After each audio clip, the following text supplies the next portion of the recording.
Bonjour à tous. Signe évident de nervosité, l'état-major, c'est très rare, de l'armée française pète littéralement un câble contre les Français, contre ceux qui s'opposent à l'engagement de la France en Ukraine, vers une guerre mondiale possiblement, et contre, on le voit bien, on l'imagine, une large majorité même de soldats de l'armée française, alors que l'état-major devrait se préoccuper justement de l'état de l'armée française, puisqu'il y a de nouvelles révélations qui montrent que tout part en Ukraine, et que c'est vraiment l'armée mise au pain sec en France, contrairement à toutes les promesses qui ont été faites.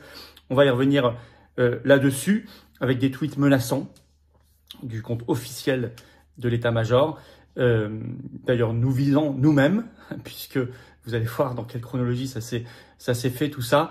Mais ça ne nous fera pas lâcher le combat pour la paix et pour la France libre. Bien au contraire, bien au contraire. Et nous savons, pour en avoir en contact tous les jours, quotidiennement, que tant et tant de militaires français sont pour la paix et pour la France libre et contre l'engagement en Ukraine et pour briser nos chaînes avec nous tous. Je vais revenir là-dessus.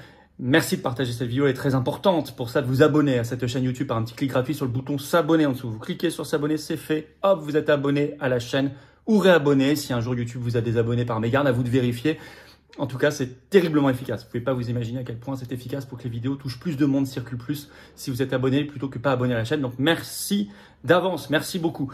Ce samedi 14 juin à 16 h, on est à Paris. Rendez-vous, rassemblement, place Pierre-Laroque sous les fenêtres du ministère de la Santé. C'est très important contre la loi macroniste de mort, d'industrie de la mort, d'aide à mourir, d'euthanasie, sans débat, alors que ça revient au Parlement en septembre. Non, c'est aux Français sur cette question importante de trancher. Et nous défendrons une grande loi d'aide à vivre, tenant compte de toutes les situations. Venez très nombreux, nous lançons la mobilisation nationale en invitant tout le monde, bien évidemment. Par ailleurs, le samedi 21 juin, je suis à Fréjus, l'après-midi à 15 h en réunion publique dans le Var. Ça s'inscrit très vite, donc inscrivez-vous, c'est entrée gratuite, c'est ouvert à tous, adhérents ou pas, mais il y a le lien d'inscription sous la vidéo en description. Ainsi que pour les assises de la souveraineté le samedi 13 septembre prochain à Arras. Plus de 3000 personnes, plus grand événement souverainiste de France, dans le rassemblement, dans le bloc souverainiste. Toute une journée entière de rencontres, de tables rondes, d'ateliers, c'est extraordinaire, de dédicaces. Inscrivez-vous pour Arras sous la pétition. Il y a également en description un lien, et bien évidemment, pour s'inscrire. Ne tardez plus. Je vous attends, patriotes. Voilà, je sais que vous êtes engagés, vous aussi, pour la France libre et la paix, pour nos enfants, pour les libertés, pour l'avenir, dans le plus grand mouvement souverainiste de résistance de France, symbolisé par cette carte orange d'adhérents ou de réadhérents. Oui, mais nous sommes attaqués par le système. Oui, mais nous n'avons pas un centime de financement public, et pourtant on ne lâchera pas le morceau. Et il y a tant et tant de choses que nous faisons, manif, opération coup de poing, procès, tract, affichage, militantisme, que si nous ne faisons pas, nous, personne ne fera à notre place. Aidez-nous à faire, venez faire avec nous. Vous pouvez adhérer ou réadhérer aux Patriotes dès maintenant et vous serez bien accueillis par le premier lien sous la vidéo en description. Ou aider le mouvement à faire encore plus d'actions concrètes par un don au mouvement, c'est le deuxième lien sous la vidéo en description, sachant encore une fois qu'on n'a pas de subvention publique, 0 centime, rien, ni d'aide des banques. Par ailleurs, les liens pour adhérer, réadhérer ou faire un don au mouvement sont aussi sur le site les-patriotes.fr bien sûr. Et tout ça en plus fait baisser vos impôts puisqu'il y a 2 tiers de défiscalisation sur chaque adhésion, réadhésion ou don. Pour vous, 2 tiers que vous défiscalisez, que vous faites baisser, vous retirez de vos impôts. Profitez-en, faites pas ce cadeau à Macron et à Bayrou. Bravo aux donateurs et aux réadhérents, bienvenue, aux nouveaux adhérents patriotes. Allez, l'état-major de l'armée française pète un câble. Hein. On est vraiment là sur du jamais vu, il y a un signe de nervosité, puisque c'est très lié à la Macronie, tout ça. D'abord des tweets délirants, voire menaçants, sur le compte X officiel, donc qui s'appelle @état-major-fr, donc qui s'appelle Armée française opération militaire, compte certifié, bon, officiel bien sûr. Le premier tweet, c'est le 6 juin. Je vais vous le citer. Formation, avec des photos. Hein. Formation, expertise, équipement. La France renforce les capacités des forces ukrainiennes. Soutien total, tactique, technique, matériel, même combat, même détermination pour l'Ukraine, pour l'Europe. Et en dessous, on voit des photos d'avions, de drapeaux français ukrainiens, d'explosions de soldats français. Et au-dessus, dans une imagerie, on retrouve, vous savez, le trident ukrainien qui est sur le blason et les couleurs ukrainiennes, bleu et jaune. Ce qui est significatif, vous remarquez, même combat, même détermination, on est en guerre là. En fait, l'état-major nous dit, on est en guerre. On est en guerre avec l'Ukraine contre la Russie. On ne savait pas, on n'avait pas voté pour ça. Et il est écrit pour l'Ukraine, pour l'Europe. Il semble Il vous semble pas qu'il manque quelque chose là, la France? On a bien compris, c'était pour l'Union européenne et pour l'Ukraine de Zelensky. Pas pour le peuple ukrainien d'ailleurs, mais on a bien compris ça. Mais pour la France, ça a disparu. Alors, moi j'ai vu très vite ce tweet incroyable. J'ai réagi. Après, d'autres politiques ont réagi aussi, et d'autres comptes, hein, bien sûr. Quand même, en parlant du caractère très grave de ce tweet.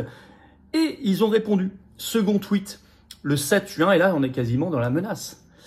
En écrivant tout simplement « On vous voit ».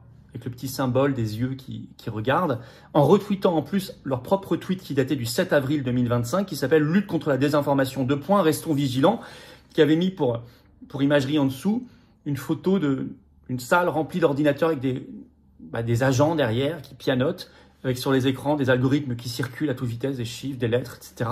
Donc une espèce de salle de surveillance généralisée de la population derrière les écrans. On vous voit.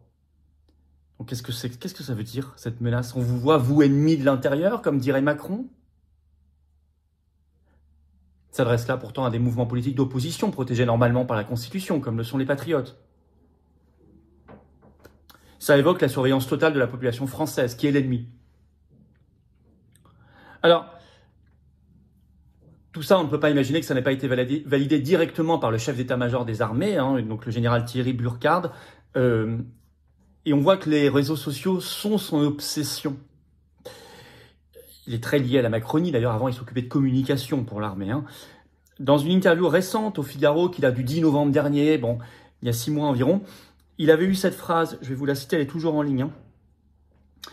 Donc, je cite le chef d'état-major des armées. « Il faut s'opposer à l'adversaire dans l'ensemble des champs où il nous attaque, en particulier dans le champ informationnel. On ne peut pas se contenter de démentir des manipulations par un communiqué officiel. Il faut aussi répondre là où la menace s'est révélée et là où elle a eu un impact. On peut faire un communiqué sur les punaises de lit, mais si le message s'est propagé sur les réseaux sociaux, c'est aussi sur les réseaux sociaux qu'il faut intervenir pour informer et rétablir la vérité.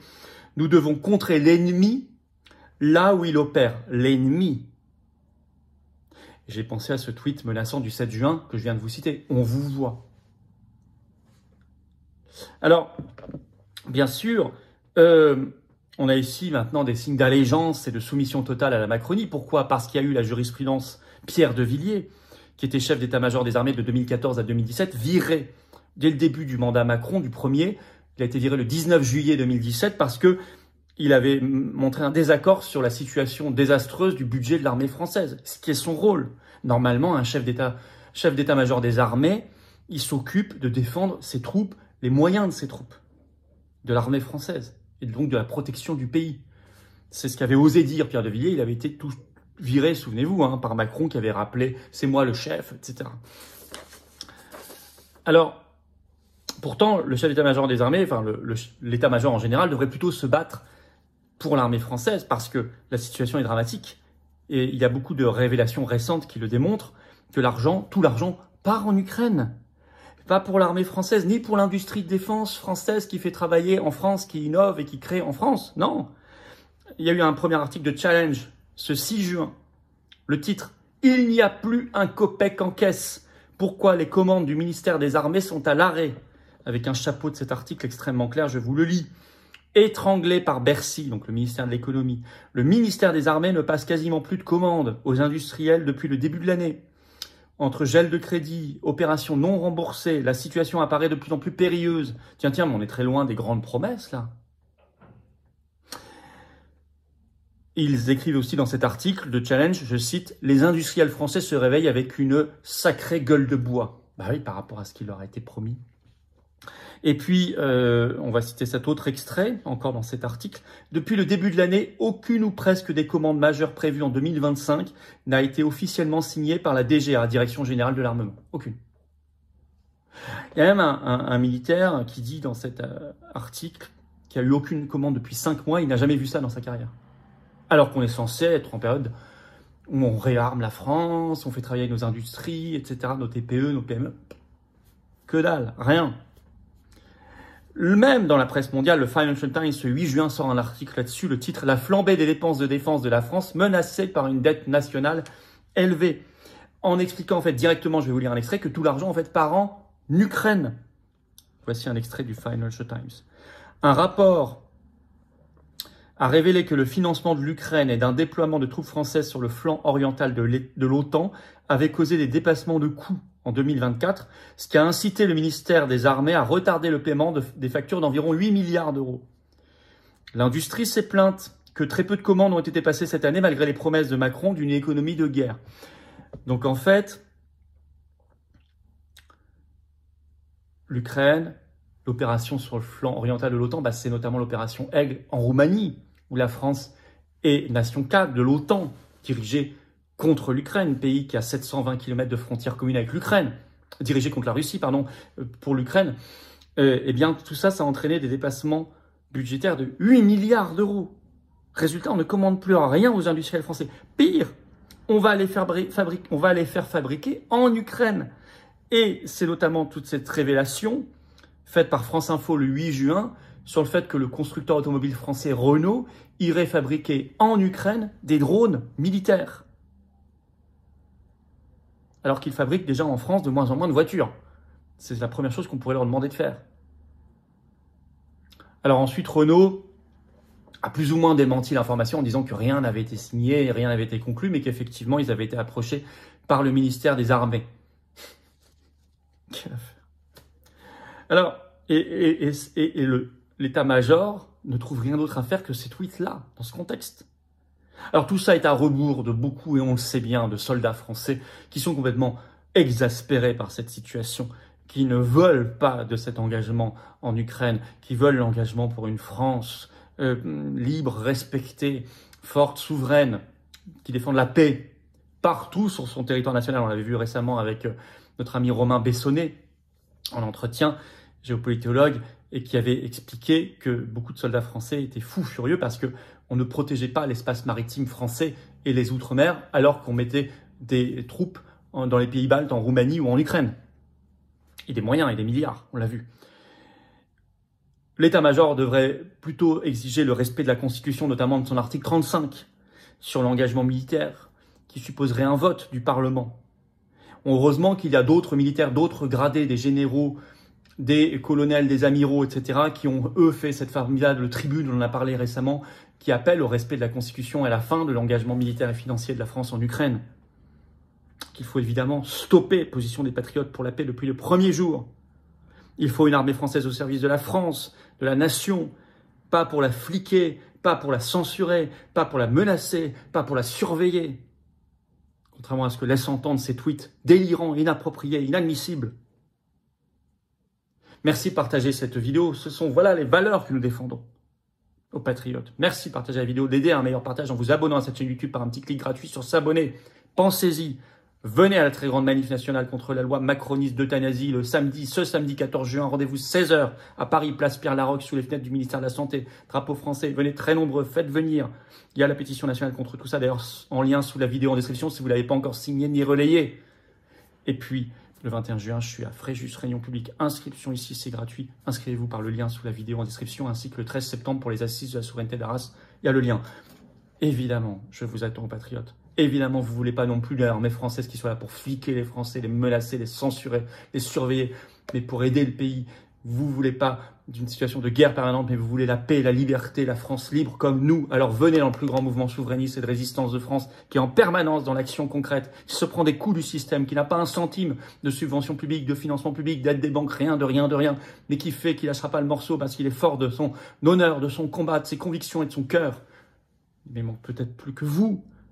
C'est le moment de s'engager. Vous choisissez votre degré d'engagement, mais venez en adhérant, réadhérant, en faisant un don à notre mouvement, à votre mouvement. Vous pouvez adhérer ou réadhérer aux Patriotes dès maintenant. Vous êtes les bienvenus, vraiment. Par le premier lien sous la vidéo en description. Ce lien est également en commentaire épinglé, une petite fiche sur l'écran maintenant et dans quelques secondes, un lien sur l'écran. Vous pouvez faire un don au mouvement pour nous aider à faire des actions, sinon on ne peut pas. C'est le deuxième lien sous la vidéo en description. Ces adhésions, réadhésions, dons sont en plus défiscalisées aux 2/3 de vos impôts, c'est-à-dire qu'elles font baisser massivement et concrètement vos impôts. Vous évitez de faire ce cadeau au gouvernement et à Macron. Voilà, tout le monde est gagnant. Bravo aux donateurs et aux réadhérents, bienvenue aux nouveaux adhérents patriotes. Vive la France!